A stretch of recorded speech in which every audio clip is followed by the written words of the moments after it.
5 by 15. 5 speakers, 15 minutes each.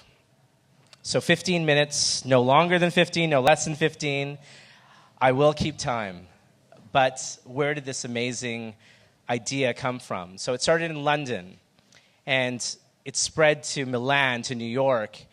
And tonight, for the first time in Vancouver and in Canada, we will be having our first 5 by 15 event at Indian Summer Festival. So that's a huge thing to celebrate. Yeah. But how did that happen? I want to recognize somebody. Is Eleanor O'Keefe here? Is Eleanor here? No, she's not. She's in London. Of course she's in London. Well, she's a friend of Indian Summer Festival, and she's one of the founders and co-founders of 5 by 15. So what are the rules for this amazing genre of speaking? It's unscripted, it's free flow, and it's stick to time to 15 minutes. So should we begin? Yeah? So, born and raised in Whitehorse, Yukon, an award-winning author whose first love is to have live storytelling, music, as I learned tonight as well. So let me tell you my experience with Ivan. So I was on the internet, you know, that old thing that we click on, and I got to see some of Ivan's work. And what I remember, one of the pieces that I saw Ivan do was what's called Dear Younger Self. It was a letter to her younger self. And I thought to myself, what would I write to my younger self? What would you write to your younger self if you had that opportunity? Maybe we all should. Fascinated by the intersection of storytelling and music, we will hear Ivan's talk, What My Grandmother Left Us. Ladies and gentlemen, Ivan Coyote.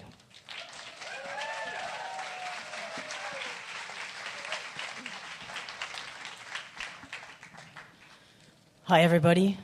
I'm going to be joined tonight by my friend and compadre and comrade John Wood on the guitar.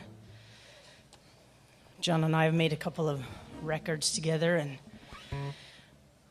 I'm going to do a little chunk of a show that we're working on. The show's called Craft Singles for Everyone. It's kind of an homage to my grandmother. You ready to go there, my friend?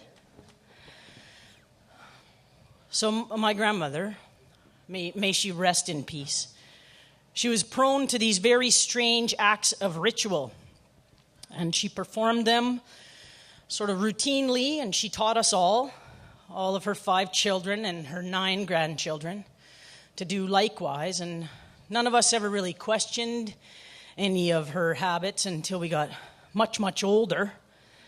But she would take a pinch of salt. If she ever spilt any in the kitchen, she would immediately take a pinch of salt in her right hand and throw it over her left shoulder. And we were forbidden to ever hang up pictures of living relatives or living people of any sort on the walls.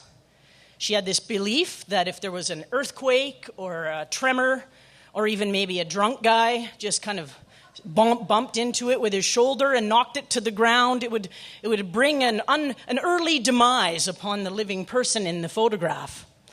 That was her belief. Our school photos were framed, but she would just prop them up, lean them against the wall on top of the mantelpiece, or use that little stand thing on the frame and put them up on top of the bureau. Never, ever hang them up on the wall, though.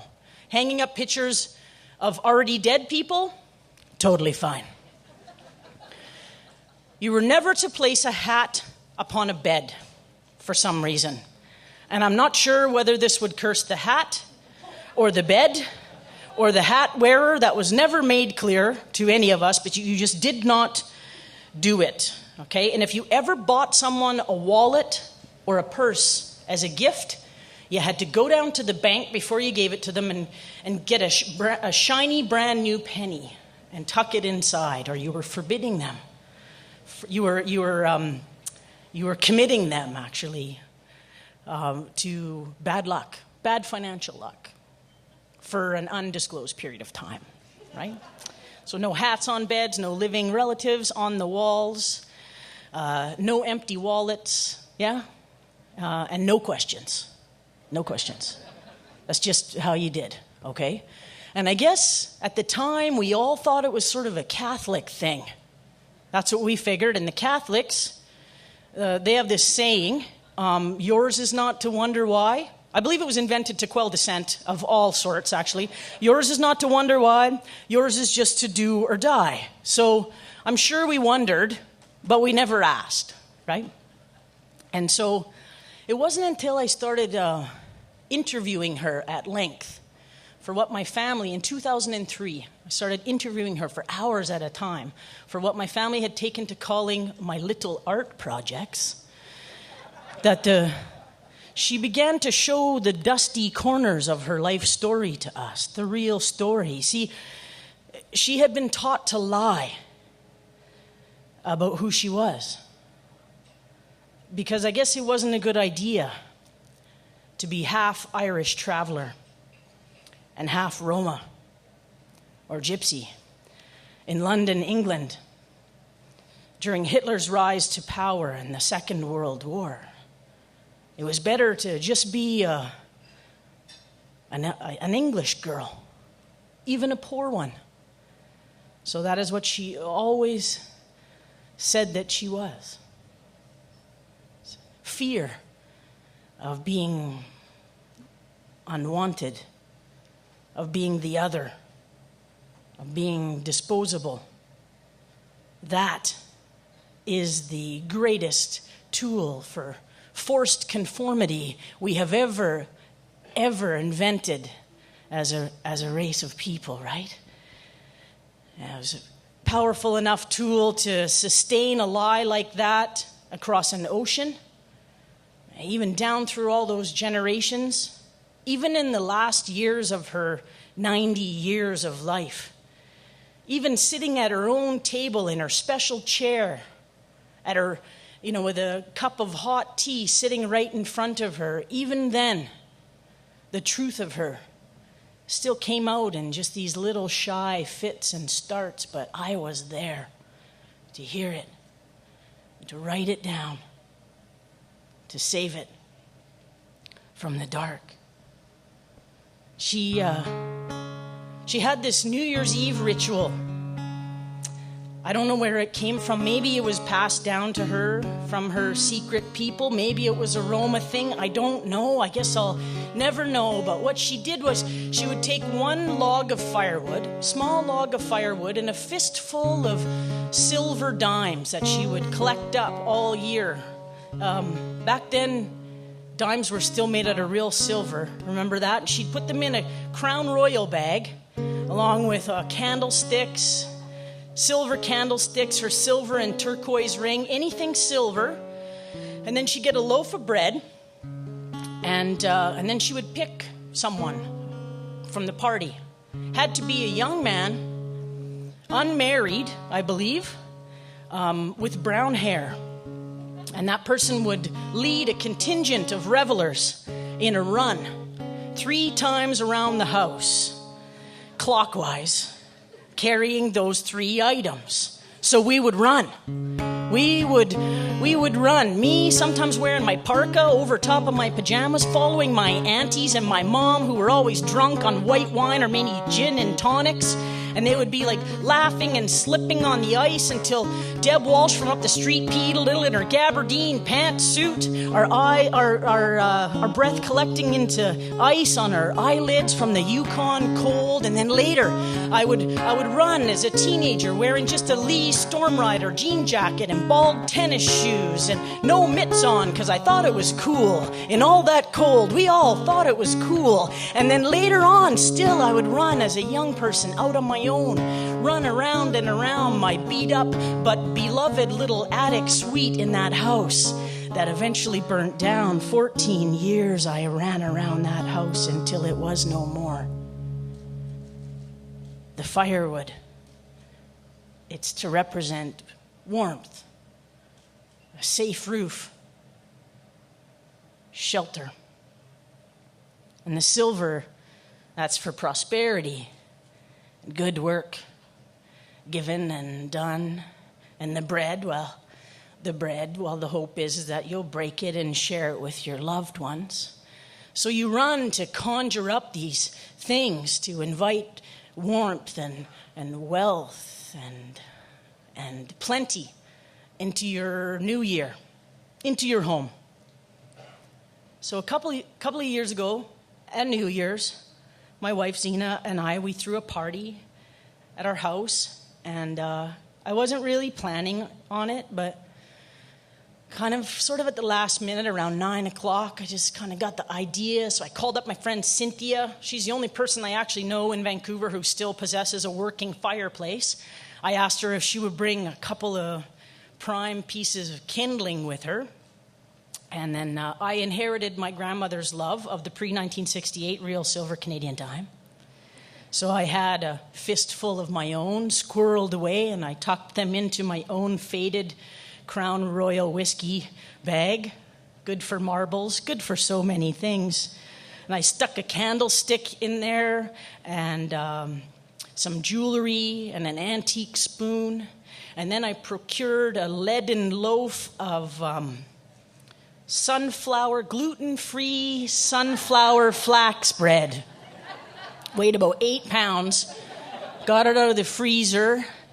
And then just after midnight, I gathered up a group of us who were game enough to come and run with me. I had never run around a roof that I owned before. It's a very small roof, and it's attached to a bunch of other roofs. And we won't really own it for another 21 years or something. But still, And so when we left the foyer and we got out onto the sidewalk, that is when I realized this was not going to be 3 drunken laps around a small, single dwelling in the country like the good old days. This was going to be 3 fairly sober loops around an entire city block, because we live in a 57-suite condominium attached on all sides to the buildings next to it. So we ran. We ran in high heels, and patent leather shoes, my good Fluvog boots I was wearing, and we ran, hiking up sequined gowns and holding boobs and wigs and wallet chains in place. We ran. There was 2 writers. There was an installation artist, a gender sciences researcher, a PhD candidate. There was a librarian. There was a longshorewoman and a boxer, I think it was, and we ran. We ran out the front door, we ran past the bakery, we ran past the laundromat, we ran around the corner by the corner store, we ran down through the alley, through the smell of pee and dumpster, and we waved to the 2 ladies working the parking lot outside the 7-Eleven. And we laughed with the 2 drunk guys at the bus stop bench. We ran. Me with my grandmother's blood in my veins rushing in warm beats past my eardrums. We ran, trying not to puke up the duck confit and shiitake mushroom gravy poutine we had all just eaten. Oh. And the whole time we were running, I could feel my grandmother there with us. It's the spirit of her shining down. And after, when we all piled back into the elevator, blood-cheeked and breathless, we were laughing so hard we had to lean on each other for support. And I felt my grandmother lean over and whisper into my ear. You know what she whispered to me? Across that bridge of habit and ritual and tradition from the great beyond. She leaned over. She said, "What's the matter with you, eh? Running around in your good boots like that, eh? You want to ruin them, eh? Being foolish, do you? That's not how I taught you to be, no. So don't be so vain. Next time, go, wear your sneakers.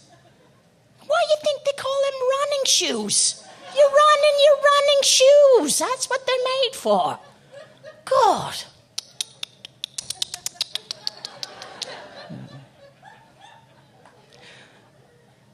So I don't know where I'm going to be. I don't know where we'll be on New Year's this year or next year. I don't know who we'll be with or what we'll be doing, but what I can tell you is that no matter what I'm wearing, I'm going to have a pair of running shoes in my backpack, you know, on account of it's tradition. Thank you. It's John Wood, Ivan Coyote. Thanks for having us. Ivan Coyote, thank you. Wow, that was amazing.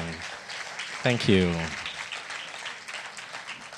Is it me, or did I just see my whole life flash before my eyes? Crown Royal bags.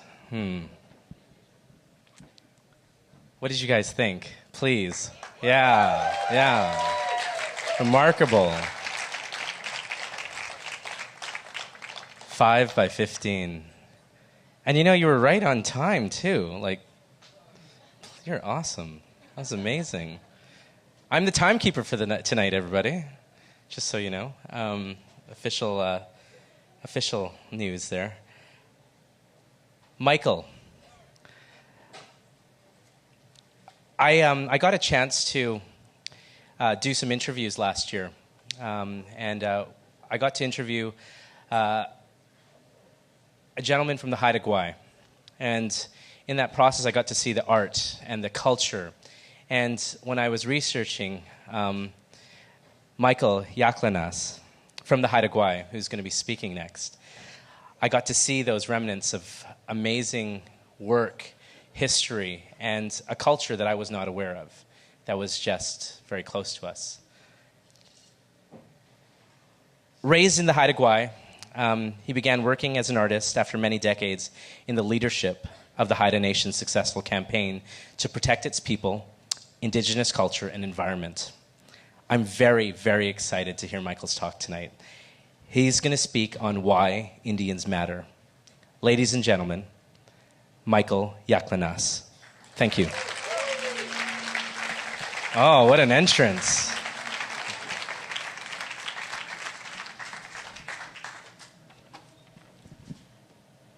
They said unscripted. I came unprepared. I didn't even stand in front of the mirror for 15 minutes. My sense of the 15 minutes, it's going to go kind of slow and awkwardly at first.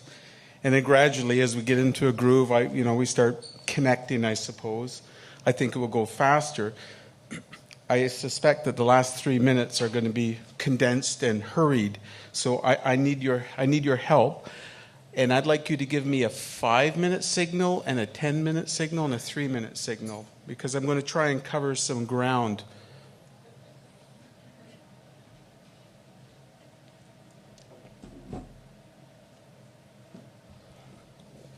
First of all, this is the second time that I've been able to be on a stage that was graced by my dear friend Ivan, who's blows me away. You're good. Really. Ivan is a writer, just in case you haven't accumulated some of her books on your bookshelf. My recommendation is to do it. I feel a lot of connection with what you described because, like yourself, I've grown up in a rural community. And you may be able to tell, perhaps, I am a person of hybrid ancestry. And as such, I lived on an Indian reserve and I lived off an Indian reserve. And most of my younger years, I was very conscious of being in the middle, of being able to fluidly move back and forth between that chasm, that huge cleavage that divides so many of us, based on this strange notion of cultural ethnicity and dominance and all the tensions that really mark the relationships between Indigenous peoples in Canada. And I want to talk a bit about that tonight. I'm a visual artist, not a performance artist, so I'm going to need you to help me and work with me. And there's going to be times when we need to make logical leaps, and you're going to have to make them with me and jump with me. I'm going to try and explain what the view looks like from the middle. And I'm going to talk a little bit about a career that was about 25 years long in leadership in Masset and in the Haida Nation. I'm going to talk a little bit about the Supreme Court case decision that we've probably all heard about. Show of hands, we heard about this at all? Ooh, good, a friendly crowd. I don't have to give you shit. Great! Okay, well, we just lost 5 minutes of my talk. Maybe we'll have a few minutes of meditation. Okay. And then I'm going to try and blend that into what I do as a visual artist. And I'm going to refer to 2 books, Flight of the Hummingbird and probably Red, just because it's been released again, and I need to pump it a bit. The Flight of the Hummingbird is a really good teaching tool for what it's like to see the world through a Haida lens, an indigenous lens, if you will.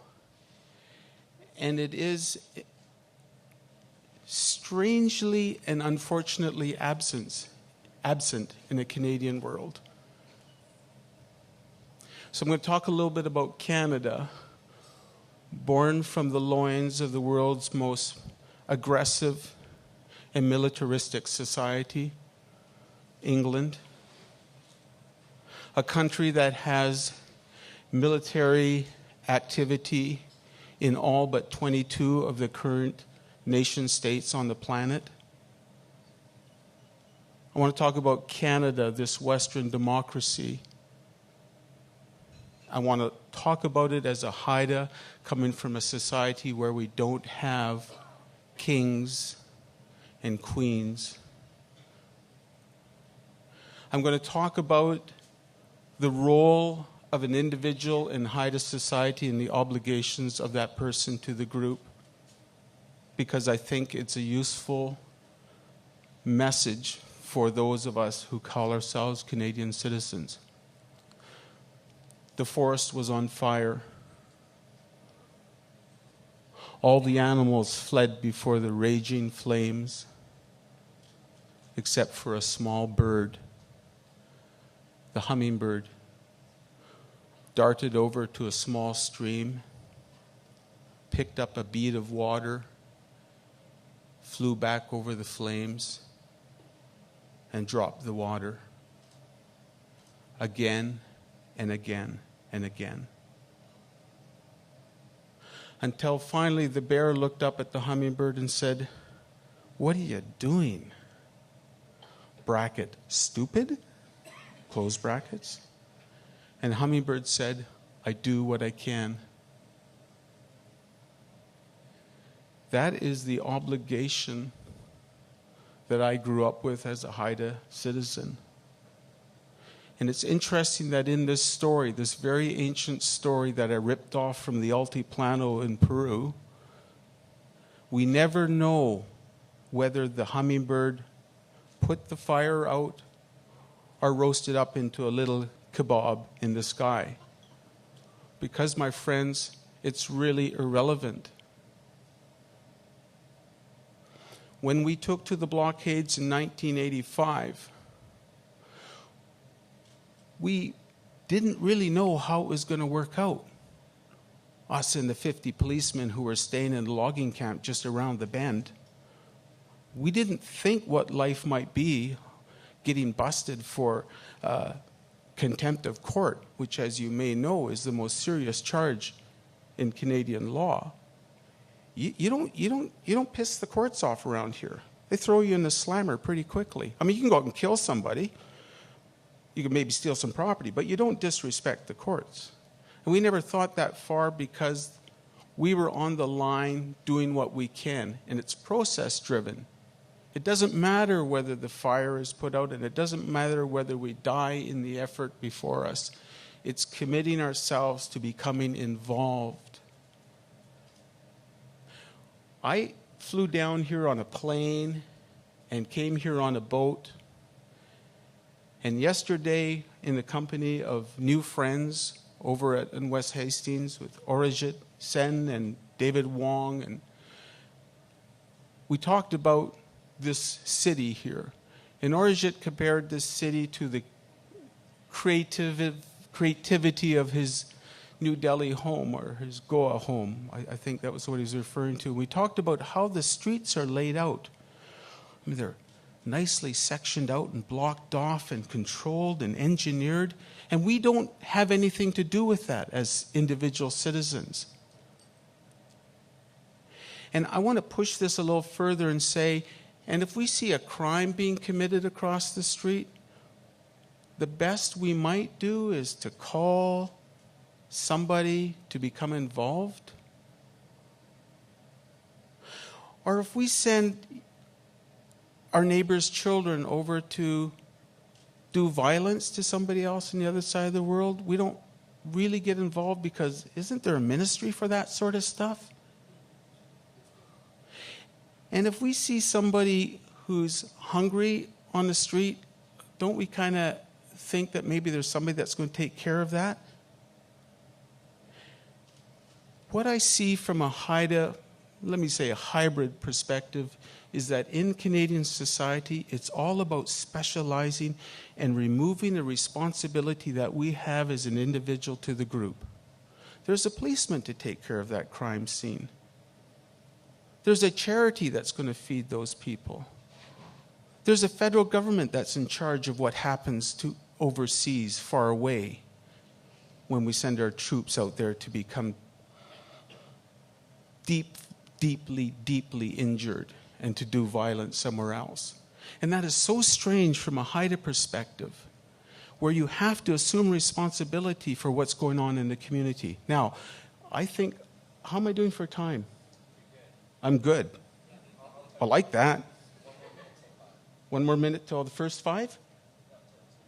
Till my last 5, okay. I'm having a time warp up here. Okay, so let me give you some tools here, if you will, because there's a whole lot of Haida stuff going on in this town, especially out at the Museum of Anthropology at MOA. You know that there's a big, beautiful longhouse out there, and I want to just explain how that works as a model of how Haidas see the world. There are 4 posts on the corner of the house, just like at the corner of the room here. And the doorway of the house, in a properly designed, properly engineered Haida village, faces the water. And the back of the house faces the forest. And the reason for that, unlike Canadian cities where we design our towns according to how much it's going to cost us to put in a meter of sewer line, in a Haida community, we have this line from the ocean that comes right through the house and goes out the back door. The ocean is the creative. The house is our own body. Our entire life is contained within the dwelling. In the middle of the house is a fire, and there's a line that reaches up and below us, and it anchors us to 10 separate worlds that exist simultaneously and that are occupied by other creatures. And then there's another line, and this is the one I like the best because it works with you in the audience. If you just, for a moment, think of the person sitting next to you. If you want, you can stare deeply in their eyes. It's not up to me to say not to do that, but be aware that there are people sitting next to you. And generally, they're looking the same direction you are.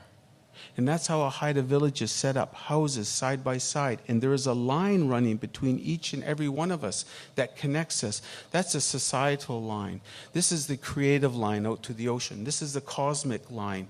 And our life is connected in the very center of our relationships to the cosmos, to each other, and to our own personal life, our own creativity, our birth, and our own death. And that's what keeps us balanced. When you go to the Haida house, just imagine that little centered place right in the middle of our lives. And we've had to hold that place for about 200 years of this rather rough and unfriendly ride with Canada. Now, I'm going to talk quickly about the Supreme Court decision. And with that show of hands, I'm sure that you understand that the shift is now being the relationship between Indigenous peoples and Canadian society has gone from one of consultation, which is a really good weasel word, to one of consent. But here's the thing that disturbs me about it. Everyone is saying it's got nothing to do with individuals. This is a government business. Well, with all due respect, I think the government's done a really good job of messing things up for a long time. When we stood on that line in 1985 against corporate interests that were owned by various ministers of the provincial government at that time, we were supported by regular citizens, regular Canadian citizens. When we finally did go to court, the province argued, this world is going to fall apart. You can't give the Indians anything. Chaos is going to rule supreme. And on our side, 2 mayors of 2 small Canadian rural communities stood up and said to the court, we trust the Indians more than we trust our own government. Oh, I love that. That's got to work for me. Thank you. So here's the thing. Societies evolve. We change constantly. And elites like to kind of control the way the change is coming through because they see that as their job. There's a lot of places in this world where the fire is raging, where violence is really being used as a tool for social change, and probably not very good, but anyways, I don't want to wander down that path for a minute. Here in Canada, there's a lot of problems, and I would say to you here now that the tool for social change for all people, regardless of ethnicity, is through Aboriginal title and rights. It is constitutionally rooted. It trumps the legislation. It has judicial, moral, social, economic aspects to it. What has happened in Haida Gwaii since the blockades in 1985 has made life better for all people, regardless of ethnicity. White people are happy. Haida people are happy. We're getting along just great up there. It's not perfect. I'm not here to sell you snake oil. But I'm saying, I'm really concerned when I see the word coming out saying this has got nothing to do with regular people. This is government business. You people, just step aside. We'll take care of it. Bullshit, I say. The question for you, for all of us here, as sentient humans, as good citizens, is what is our personal relationship to indigeneity? What is it that we can do in support of making this recognition by the Supreme Court of Canada work for the betterment of people? And I think I'm almost out of time. I'm going to say, when I was a young lad, there was a fellow I used to push around in a wheelchair, Percy Gladstone, one of the sort of intellectual powerhouses of the Haida Nation, who had fought in the war, had come back, totally unscathed, Second World War, first day at home, gets in a car accident, loses his legs.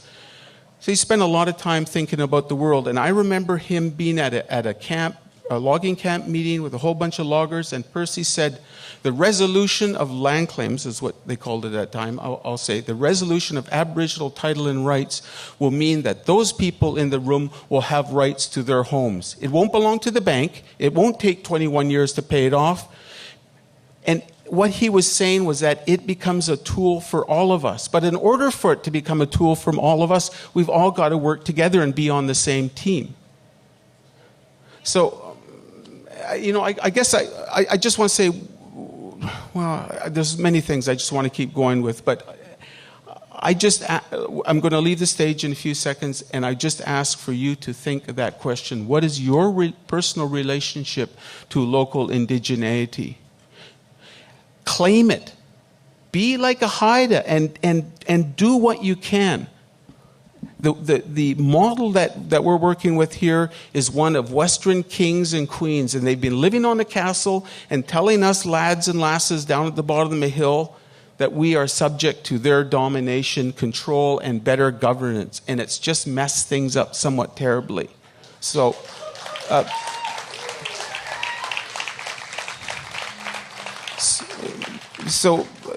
thank you. I didn't want to really get into a rant, but I call for peaceful evolution between peoples. And I want to thank the organizers for trusting that I wouldn't get too out of line and give me 15 minutes to come here with you tonight. And thank you very much for supporting the festival. It feels really good. Thank you, Michael. Thank you, Michael.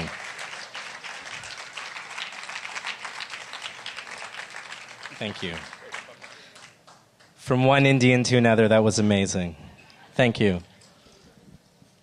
Wow, a lot of powerful words. What do you guys think? Yeah. Artists have words, artists have expression, and Michael, thank you for that. Yeah. You know, when I was a kid, when I was growing up, I used to like totally make believe, thinking I want to be famous, I want to be an actor. And that didn't pan out too well for me. So I went into speaking arts. And but when I see actors and when I see performers, I admire them. So right in our backyard, from Port Moody, Anita Majumdar. Yeah, let's talk about Anita. So Anita's first love was theater. She's a well-known Canadian theater artist who has performed everywhere from Canada's Stratford Festival to India's Museum Theatre. An acting graduate of the National Theatre School of Canada. She's graced the cinema screens, which one of my favorites.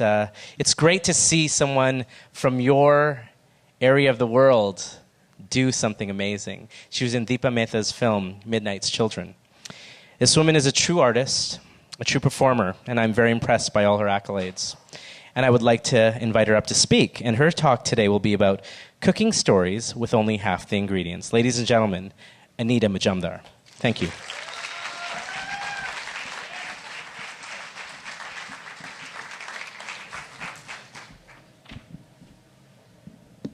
So I'm going to say the same request that Michael had. Ditto. I also need a 5 and a 10 and another 5. I would like to know who is in charge of programming, mainly because Michael, that was amazing, and Reza is after me. So here I am. I find I'm a performer, and part of what I'm going to talk about tonight is my work as a playwright and the stories I tell. But the disclaimer I'd like to put out is that it is far harder to be myself on stage. My curtain call at the end of a show is actually the hardest thing that I have to do because I actually can't play a character anymore. I have to come out and people clap for me, and I find that really uncomfortable. So this moment right now is very uncomfortable for me. So thank you all for that. So Shirish made me come up with a title for this thing, and I made up something, and hopefully, but it's unscripted, so I have to be unscripted, but also be scripted because we had to come up with a title. So this is called Cooking Stories with Half the Ingredient, which means, because it's about cooking, I really, really love beauty products. So I love them so much. You can ask my boyfriend's here in the crowd, and he's just spent the afternoon going around looking for beauty products along with me.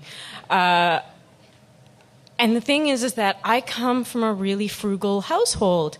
So like I love do-it-yourself beauty products, and that's a little shout-out to Jugni Style, who I write. I write these DIY recipes because basically my entire life has been about wanting my life to be grand. And in my house, that meant looking like Aishwarya Rai from Hum Dil De Chuke Sanam. So it's very specific. And that pretty much just meant looking like a white girl. And so we spent these childhood summers of trying to lighten my skin, but not with chemicals, and because we couldn't afford them, but also because that's bad. So my mom would come up with these she'd tell me what we do in the old country. We do this. We do we take some curd, and then we take some nimbu, and what the hell is curd? I don't know what to do with that. And so we were like, no, okay, we'll just use some yogurt, but like Canadian style. And then we mixed it together and put it on my skin, and nothing happened. Nothing ever happened.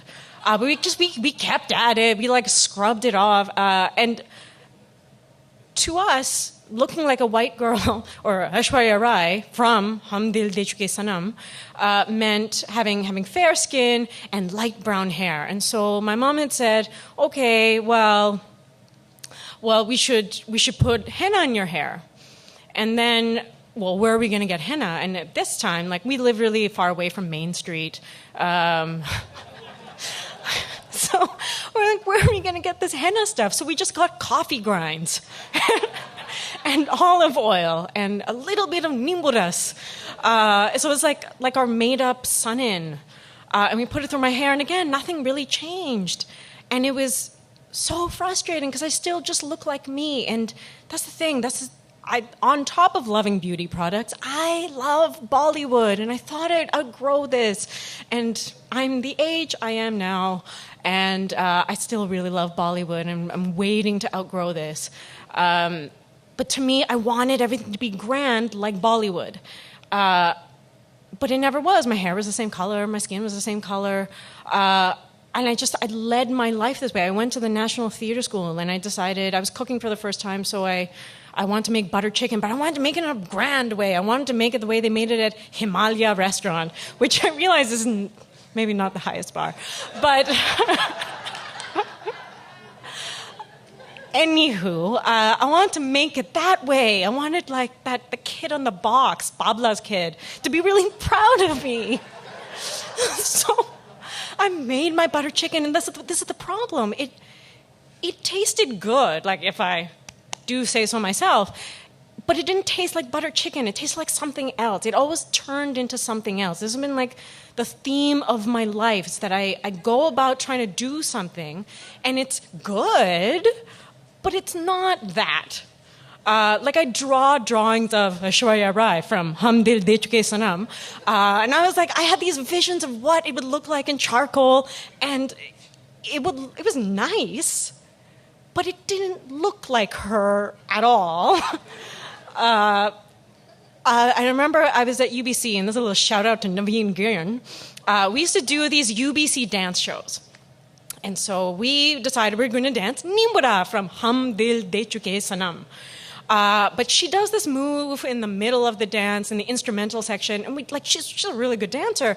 We couldn't figure out what the hell she's doing, so we had to come up with some other move that wasn't nearly as well. I didn't think it was nearly as good, but we only had so many resources. I was starting to learn classical Indian dance at the time, and I only know as much as they can teach me in these weekend classes, and so it just kept going like that, and it felt so Canadian, and it felt like this giant apology that I always had to say, like, well, yeah, it's the Canadian version of this. Well, we only had, we didn't have that, so we did it the Canadian way. And then this point was furthered when I was doing Bombay Black here in Vancouver, and a version of Bombay Black written by famed writer and playwright Anoshi Rani. So a version of Bombay Black was done in India.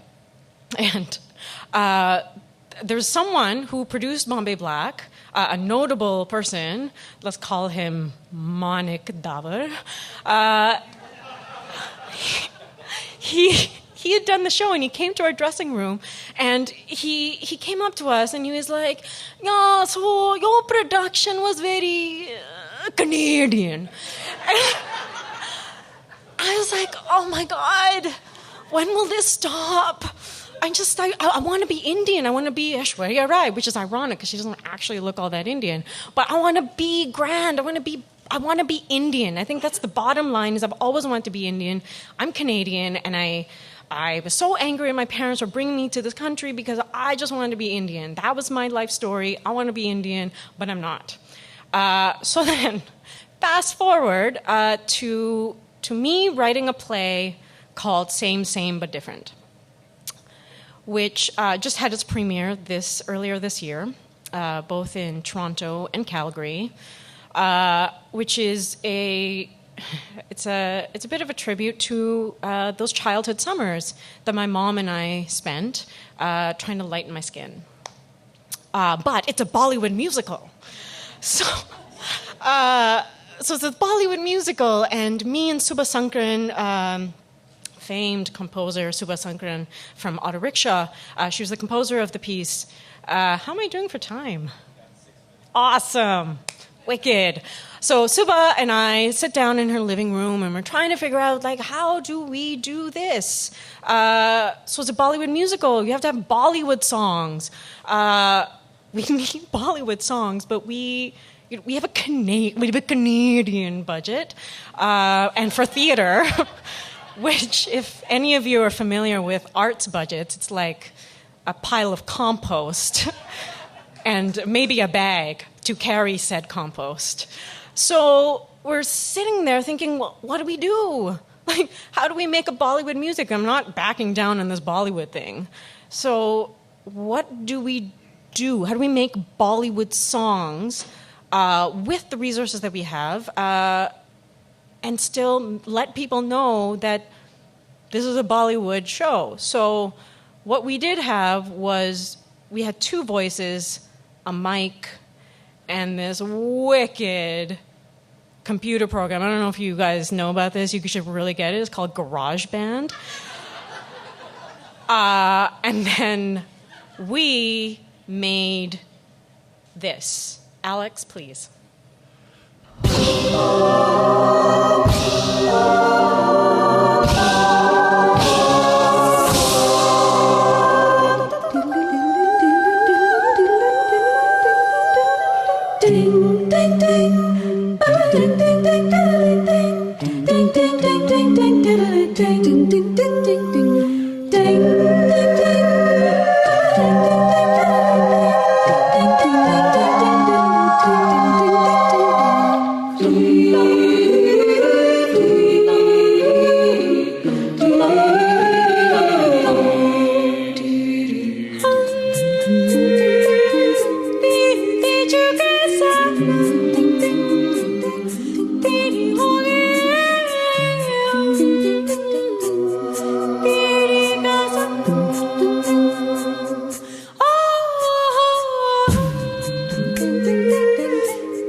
How am I for time?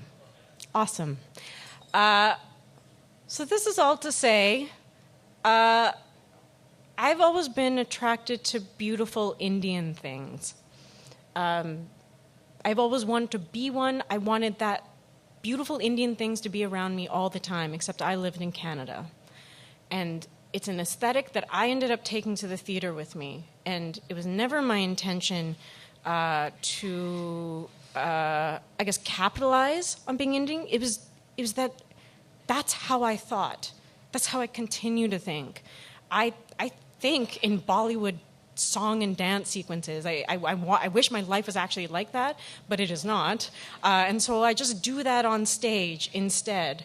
And you know, Zarqa and I were in conversation yesterday, Zarqa Nawaz, and you know, she talked a lot about how she doesn't want to analyze her own work, and I feel the same way. People would analyze my work and talk to me about how I was subverting the style and I was subverting, you know, the sort of telltale, like the Canadian identity story, the like I'm from here, but I feel like I'm from over there. Like, where do I fit in?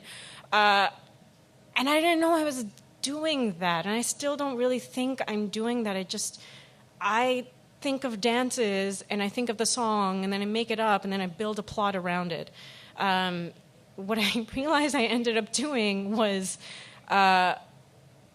taking all the things that I actually somehow deep down know I will never be, and exchange it for the Canadian identity that's always been mine. And I think the only way that I can accept my Canadian identity is by accepting it on stage and accepting it through the stories that I want to tell and living with the conflict and the disparity of wanting to be that but being this. So that's me in a nutshell. I just think we should just play another song for goodwill. This is how I cook with half the ingredients. Alex?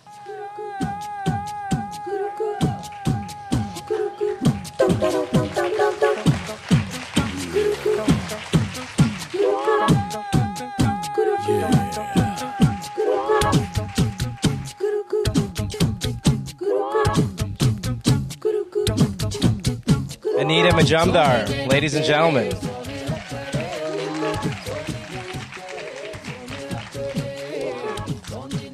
Adding to the stories, adding to the things coming on in my mind. Are you guys intrigued by everyone we've seen? You guys want to hear more? So, it was about a year ago, and I'm watching television as I do, and I see this image, and I shared this with my friend here that I just met this evening.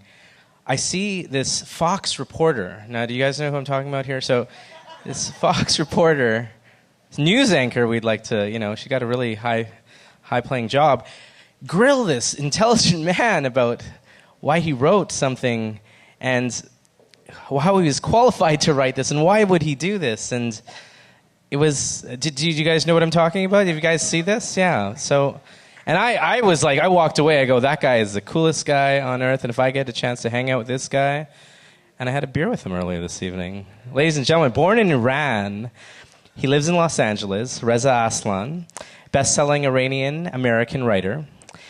His book, bestseller on the New York Times, #1, Zealot, The Life and Times of Jesus of Nazareth. He's not only a scholar, but he's also a gentleman. Ladies and gentlemen, I'd like to welcome up Reza Aslan. Please, come on up.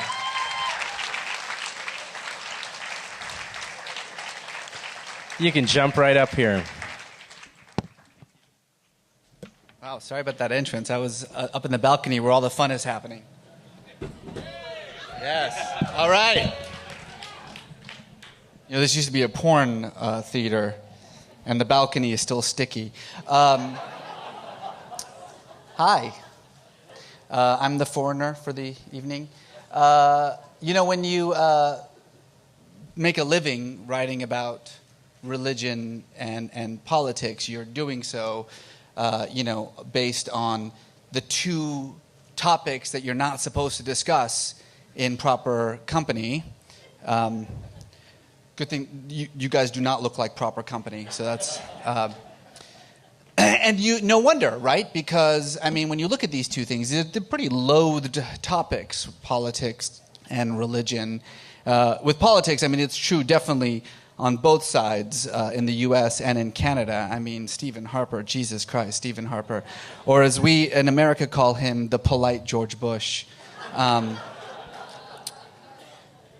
Politics, not very popular. In the United States, it's not. What's amazing is not that 93% of Americans have an unfavorable view of the U.S. Congress. It's that 7% of Americans have a favorable view of it. And we have a term for that 7%. We call them fucking morons, actually.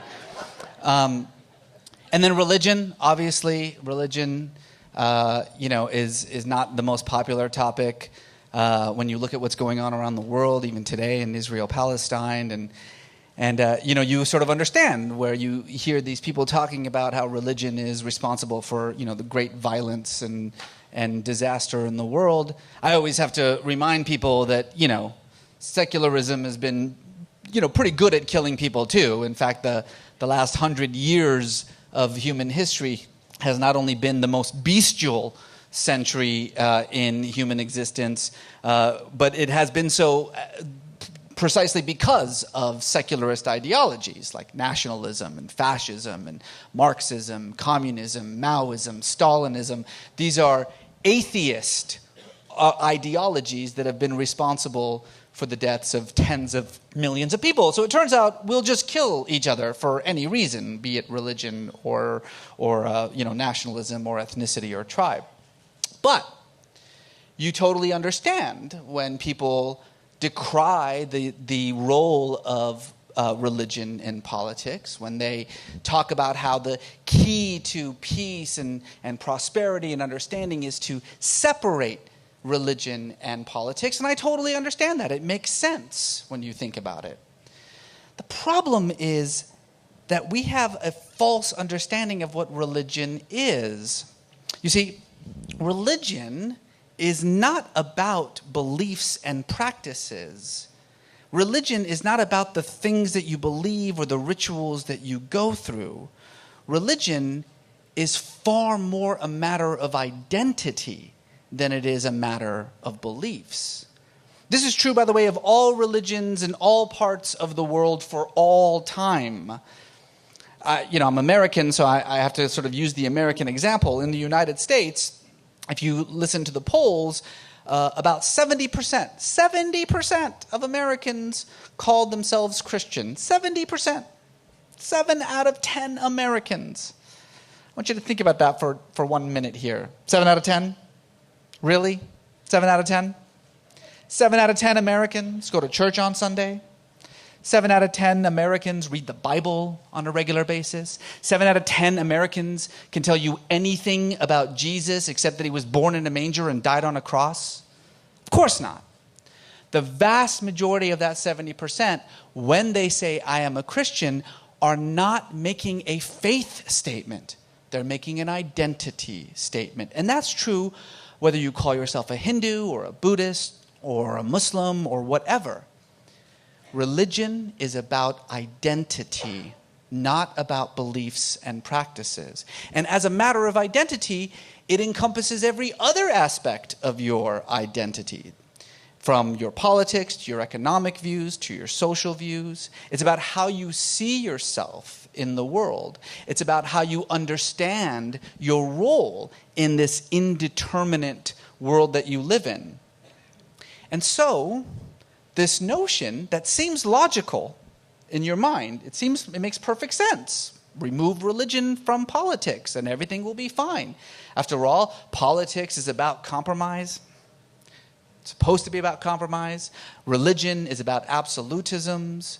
And so if we just separate these two, then we'll have greater understanding, greater agreements among each other. Religion in many ways is just a poison in our politics. It makes sense logically, but it's based on a fallacy. The truth of the matter is that you cannot divide religion and politics. You cannot, as much as you want to, remove religion from politics, because religion and politics are both means of identity formation. They are one and the same. Religion is politics. And this, by the way, is not just true today. It's been true for all time. The history of religion is a history of society and identification.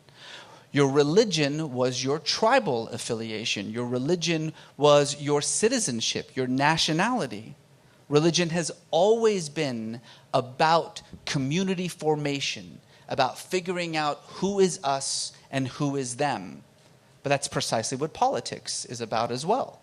Who is us and who is them? That's why we have different parties and different political persuasions. So, I totally get it when people say that we've got to separate these two, but it's impossible and it's dangerous. See, in the United States, I come from the most, religiously diverse and most religious country in the developed world.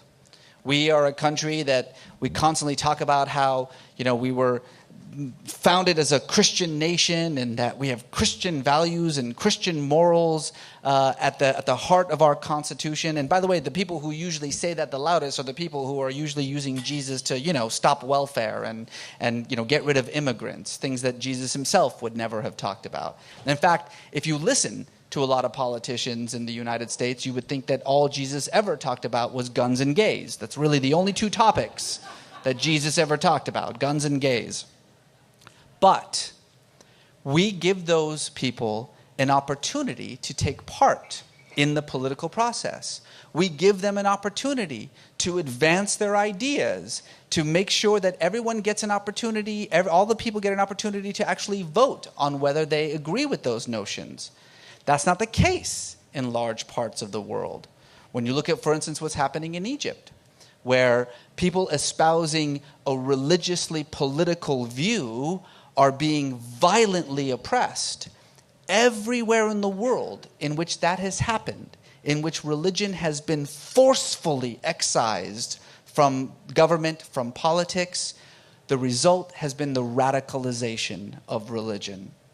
So it's not a good idea, it's a dangerous idea, and in any case, as I say, it's impossible. Okay, so then what's the answer?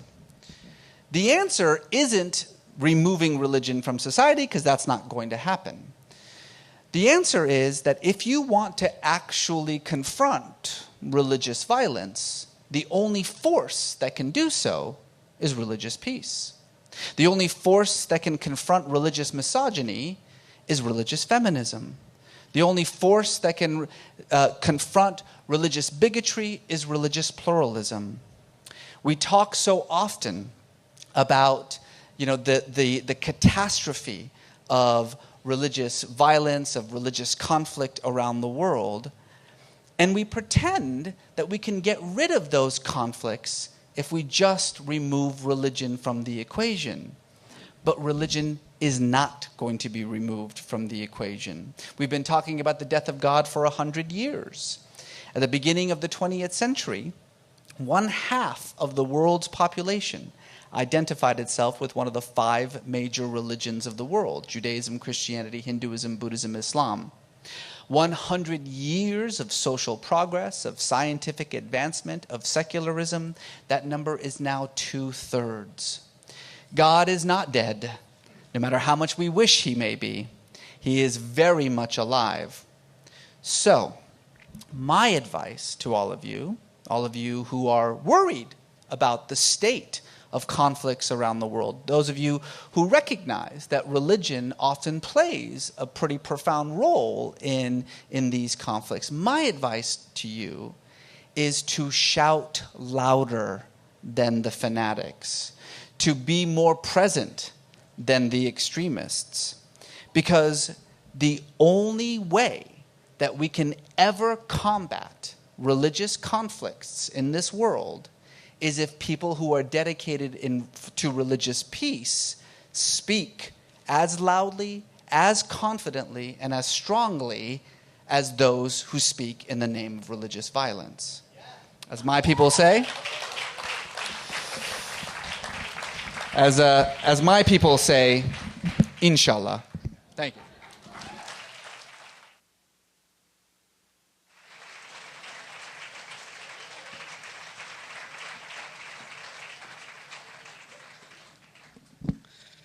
Nobody told me there'd be a chair off stage that people would just jump off of any time. But ladies and gentlemen, Reza Aslan, please. Yeah.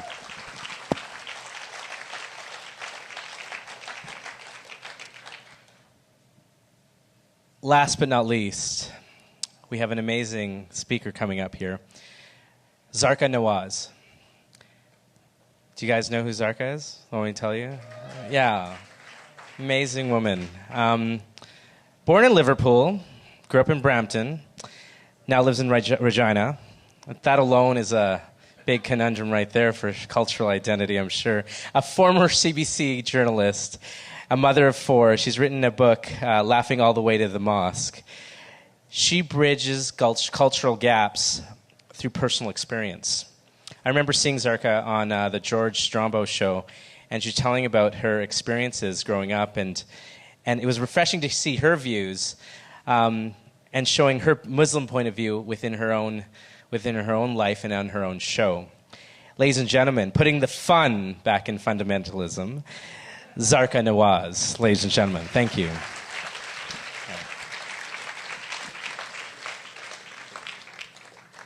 Pleasure. Oh, you can grab that mic. Yeah. Hey, how is everyone today? Such an honor to be here. So it's true that I just finished writing a book called Laughing All the Way to the Mosque. But what a lot of you don't know is Sharish out there? He also is working on a book. It's called How to Kill a Muslim 101. He was very patient. You see, with Ramadan, I don't know if you guys know, we follow the lunar calendar, right? So that means that it goes around our calendar on a 35-year cycle. So it takes 35 years for the same date to come back. So fasting in winter is really easy.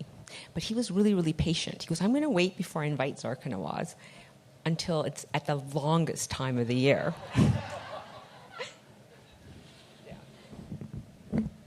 Sorry, I was fasting today, so I've got to make sure I don't fall down. So then what he decides to do is he waits till July, right, when it's 19 hours.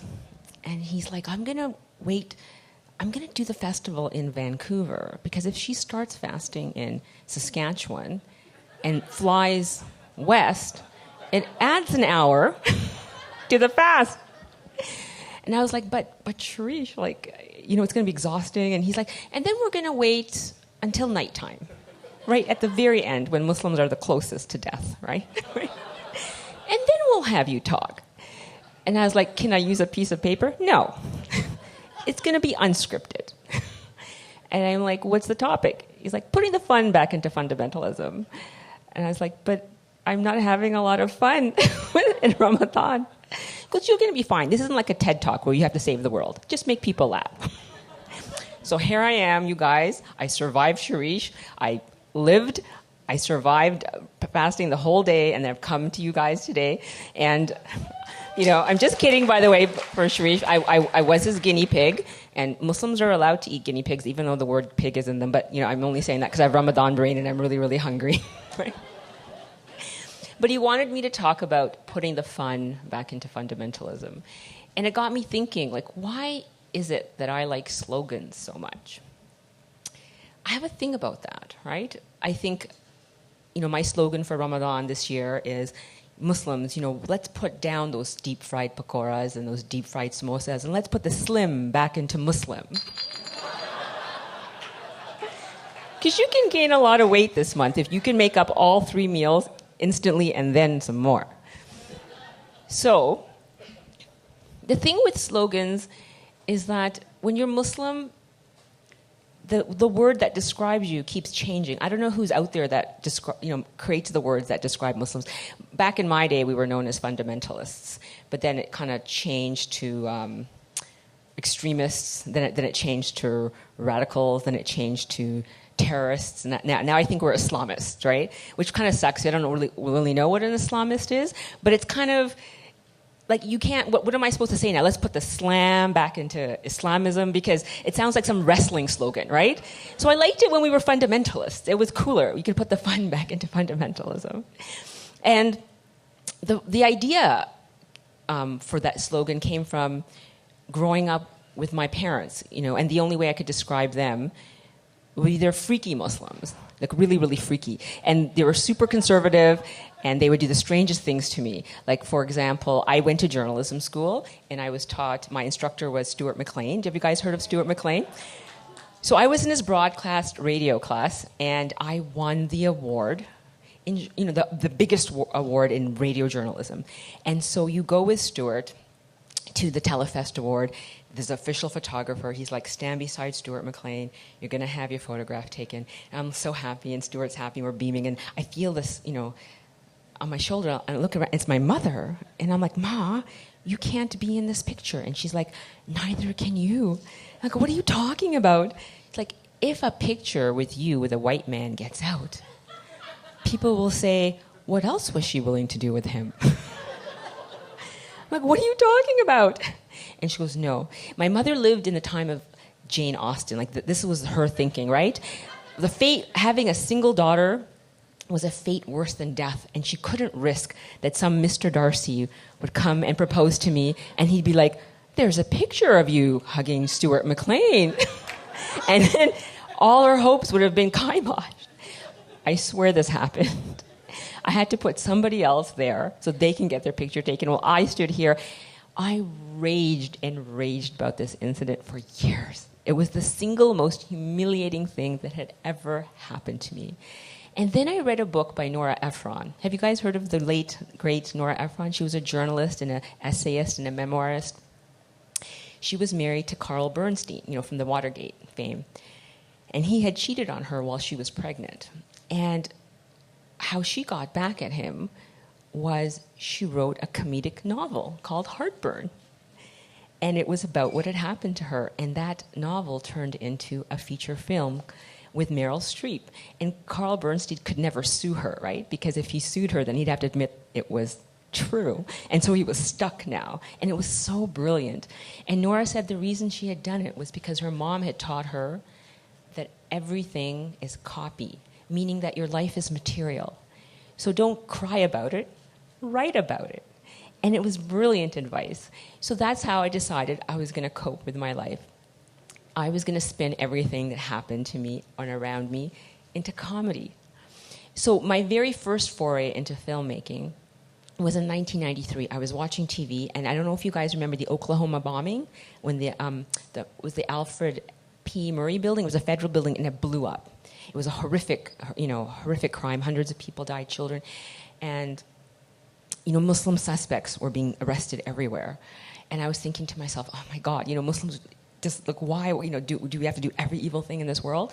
And then literally 2 or 3 days later, a white Christian fundamentalist was arrested. And I was like, whoa, wait a minute. How did we go from here all the way to here?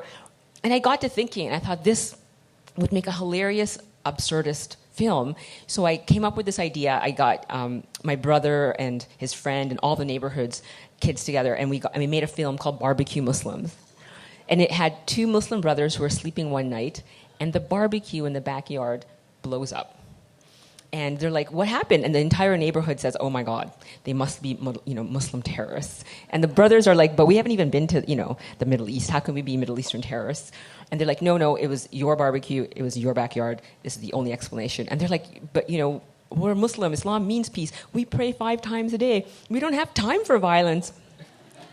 So they're getting carted away. Meanwhile, the real terrorists was the anti-barbecue resistant front, who were going around blowing up barbecues because they believed they were causing pollution. And they were like, you idiot, why would you go up and blow up a Muslim's barbecue, right? Because now we're never going to get any publicity because they're like protesting and no one's paying any attention to them because they're like focused on, the Muslims. So that was my first film. And it got people laughing. People were laughing in the theater. And I thought, wow, I can make people laugh about these subjects. I could put the fun back into fundamentalism, even if the fundamentalists aren't a lot of fun, right? So then I was watching TV again, and there were these like crazy Muslim bearded guys who were screaming and flipping cars and chanting fatwa to death to some writer because they were upset about their sensibilities being hurt. And I was like, man, someone just teach these guys the power of writing a bad review in a newspaper. We could really save a lot of cars if these guys could just write about their feelings.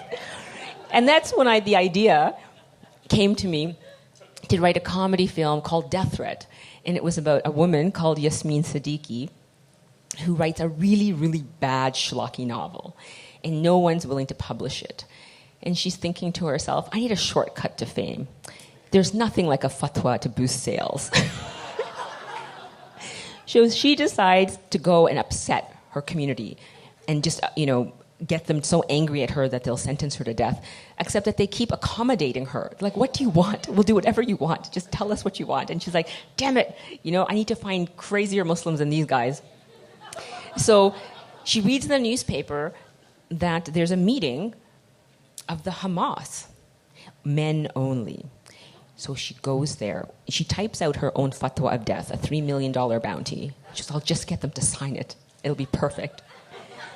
She gets there, and it turns out it is not a meeting of the Hamas. It's a cooking class for hummus. She had misread the sign. It was a class for men who were too embarrassed to cook in front of women. So she's like, I don't care. So she dresses up as a delivery guy and gets the guy to sign for his chickpeas, but it's really the fatwa of death, right? And then, she flashes it to all the media and they go berserk. Canadian woman has just been sentenced to death, $3 million bounty. But the only thing is, the only people who are willing to kill her, who actually show up at her house with rifles, are two Canadian wheat farmers who's just had their wheat subsidies cut. And this is fantastic, Muslim fatwas with bounties attached can be like the social safety net of Canada. it'll take over. So in the end, I realized that, people could laugh at these things if I could just spin it with absurdity. But it wasn't just, television show, the news stories that were giving me fodder for my ideas. I came to the mosque in Regina, Saskatchewan one day, and there was this curtain strung across the prayer room. And women were asked to pray behind it because this imam from Saudi Arabia felt that the men couldn't concentrate if they could see women, right? And I was like, well, maybe that's their problem. Why should we be punished for that? And he wouldn't relent, and I felt I had to do something about it. So I had this slogan that says, if you can't beat them, make fun of them. So it sparked an entire television series where I created an imam who was a feminist, and he believed in gender equity between men and women, and he didn't let these tribal backward concepts come into the mosque community, and he would fight them. And that was the idea of the entire show, was to show his battles in this community. And it wasn't just in the Muslim community. He led a group of Muslims of Mercy in a mosque, which was in a church, which was in a little town of Mercy, set in the province of Saskatchewan. And one of the episodes that was my favorite was based on what had happened in the mosque. Babur, the conservative Muslim, decides that he doesn't want men and women going through the front doors of the mosque because men and women mingle too much. And there might be some hanky-panky, like they could have sex or something before they entered the mosque. And so he said, I'd want to ban the women from going the front door. They have to go through the back door. There's only like this tiny little emergency door where they keep all the garbage. And then the women are very upset. And he's like, I'm not being discriminatory. I'm just thinking about the propriety. So the Imam, Ammar, says, that's fine. If you're not discriminating between men and women, you use the back door and let the women use the front door. And Babur's like, he wasn't expecting this. So, he says, that's fine. I'll just to prove that I'm not, discriminating against women, I will use the back door. So he goes back there. And, the sermon's about to start and his little band of men are coming and the handle breaks off and he can't get in. And then the garbage truck comes to collect the garbage. Next thing, the men are trying to keep themselves they're trying to listen to the khutbah, and then they're trying to keep themselves from getting run over by the garbage truck. And so this whole episode was about the absurdity that happens in the conservative element in the mosque. And so I used those situations to get people to talk about what was happening when it came to gender equity. And then we would use situations. For example, the imam decided he wanted to start a Muslim curling team in the mosque. And so Fred Tupper said,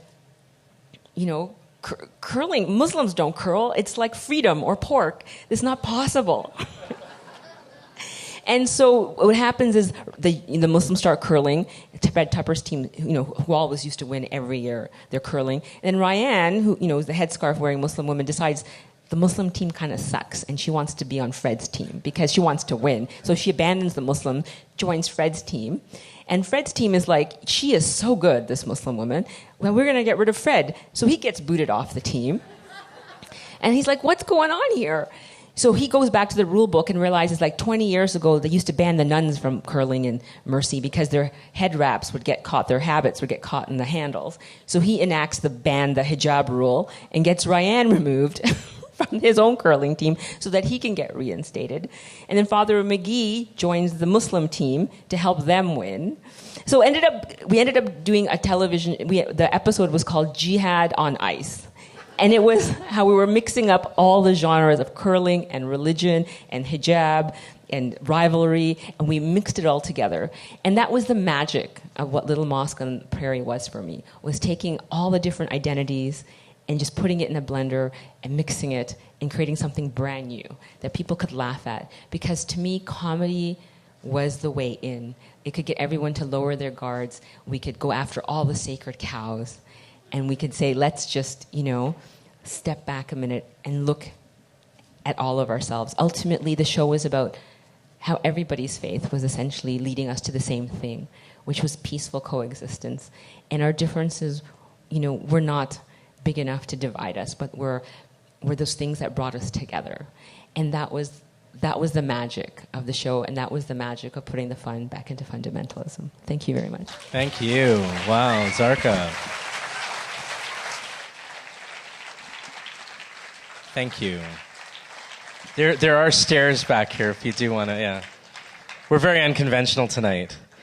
Did you guys have fun? Yeah? Fundamentalism fun, no regular fun? An amazing group of people. Tonight was a part of a huge festival.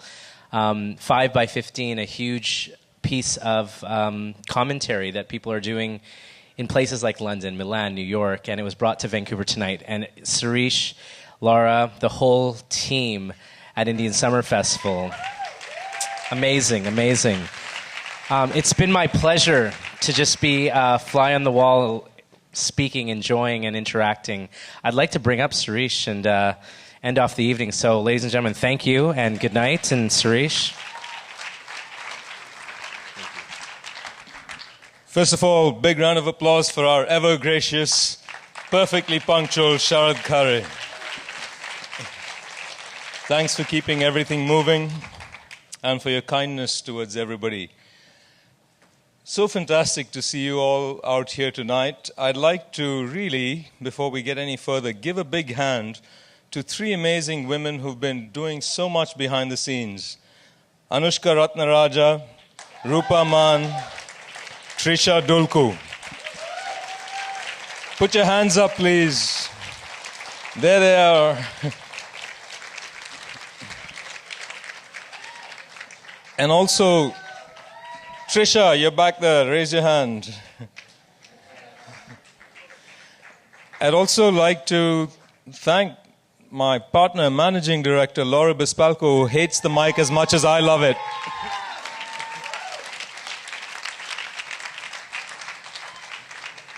I usually get propped up here with a mic, and, I'm happy about it. But once in a while, I remember that I need to share that. So thanks to all of you for making it happen. Tomorrow, two amazing events.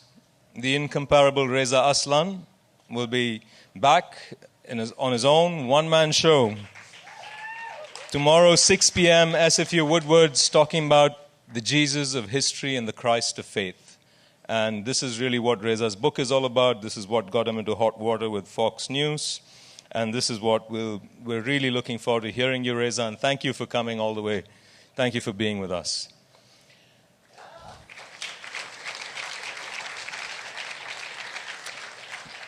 This very venue, 9 p.m. tomorrow night, an amazing array of spoken word artists, slam poets, musicians, visual artists collaborating to bring word, image, and sound together in one spot. We won't have these chairs. It'll be a dance floor. Around 11 o'clock, it'll turn into a dance party that doesn't really need to stop if you don't want it to. We'll have DJs coming in. It's going to be pretty much the final event of the festival. Shanice Jan Mohammed, you're in the room. Yay! Welcome. I don't know if Lishai Peel is here yet from Toronto, but Sharda Ishwar, Roop Sidhu, Neelamjit Dhillon. I mean, we've got some amazing, amazing names in here. So make sure you come out for that. And to the Fox Cabaret. You guys, you really made it India in here.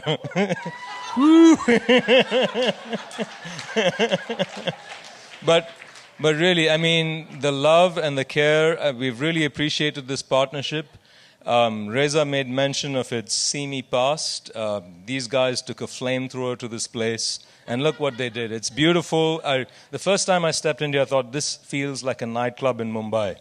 And I think they've got it right. So thanks to you for your partnership.